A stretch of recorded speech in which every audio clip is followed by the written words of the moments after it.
A cupcake with bright frosting appears against a white background. It hops forward and gasps as it discovers 3 muffin pans that exactly look like braille cells.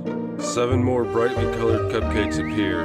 At the whistled command of the original cupcake, hop into the various muffin holes to form the braille letters TBK. The muffin tins are replaced by the Blind Kitchen logo, green braille letters TBK on a white background.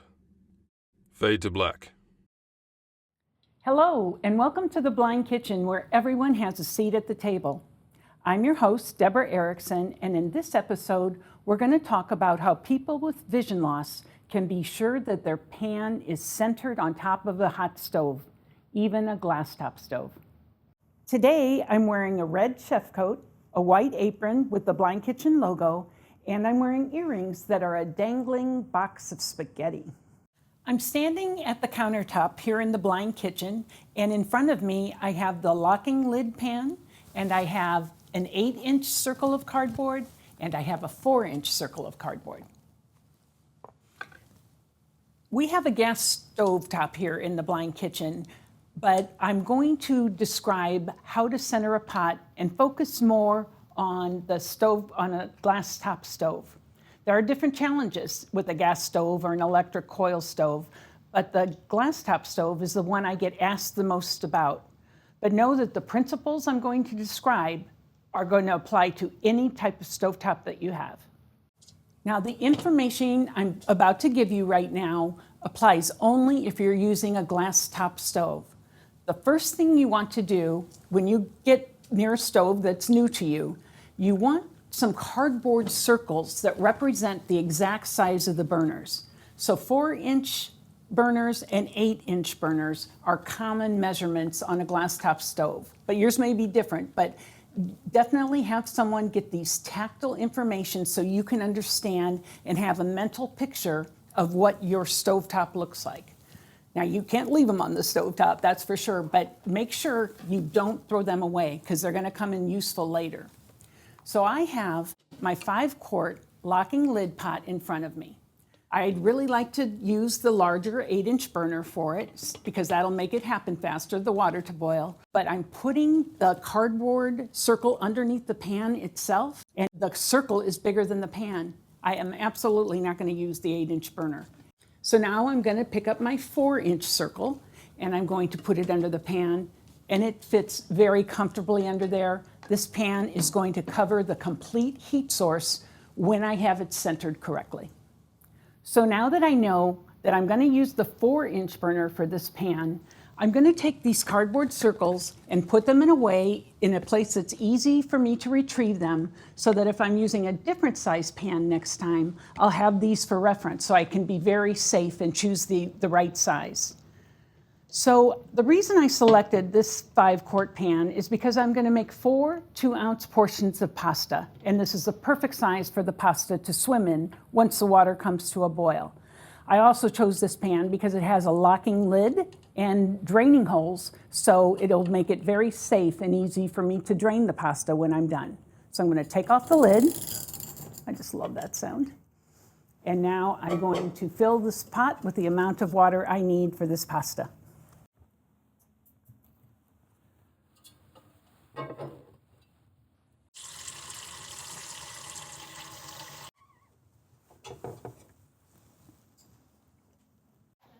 Okay, now I'm heading back to my stove, and I am going to put my pan down on a flat surface before I put it on the burner.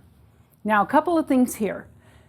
If I were working on a glass top stove, the first thing I would do while the stove is not on is to check all 4 burners to make sure that there's nothing on it. So especially that front left one that I want. And the reason I choose the front left is, number one, it would be the correct size for the pan, but also I prefer to cook on the front burners whenever possible than reaching over heat sources. So if this were a glass top stove, the second thing I would do is turn the burner on that I think is the correct one, and then I'd hover my hand about 12 inches above it. You don't have to get close, the heat is pretty strong. And just to make sure that I am indeed turning on the right burner that I want, that I've got the right knob. So let's say I determined that I am on the left front and that's the knob. However, I am on a gas stove, so I am not going to put my pot down. I need to use my hands for this one to find out where the platform is, these cast iron platform, to be able to put my pan on it as best I can. Now, once again, I'm not sure if this pan is centered. I'm just making sure that it's actually safe and firmly on the platform before I turn it on.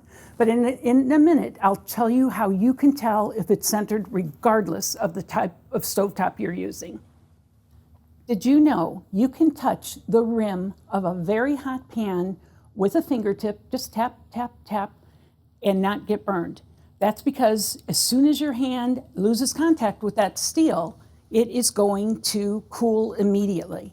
You can't hold it there for long, but just a tap. You can do it safely and easily, and you get a lot of information from that tap.